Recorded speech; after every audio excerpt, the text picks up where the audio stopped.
Matthew, your question has to do with how do we apply these tactics that I write about in the book Tactics, a Game Plan for Discussing Your Christian Convictions when you're involved in a text situation on the internet.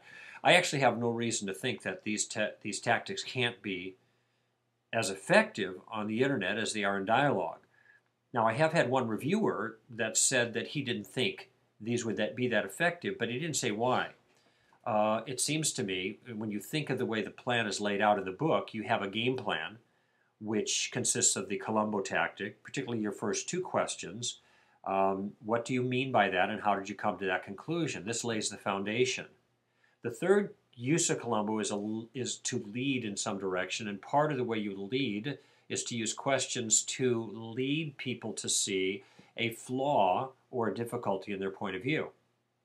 That's what the second half of the book is about, finding the flaw.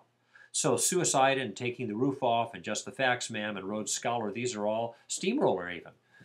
These are all tools that are used to manage the conversation, help find the flaw so you can execute your full game plan, as it were. Obviously, these work well in conversation, but if you have a circumstance where you're in text, I don't know why the question, what do you mean by that, wouldn't be appropriate if you're asking for more clarification and more detail. I don't know why the question in interactive environment on the internet, how did you come to that conclusion, wouldn't be appropriate, because you want to know the reasons that people have for things. Even when people are steamrolling, though this is something that is usually done verbally and interrupting, there certainly is a sense that people can kind of bowl over the top of you by ignoring your points and dumping 15 or 20 things all at once. And it's appropriate to say in written response, maybe we should slow down a little bit and take one thing at a time, and that will be easier for both of us. Does that make sense to you? If it does, here's the first thing that I'd like to address, and then move forward like that. So as far as I can tell, though in a sense that the interaction is different and easier in some ways because you're able to do things more slowly and think about what you're saying. It's different on text and the internet, but I think the principles work exactly the same.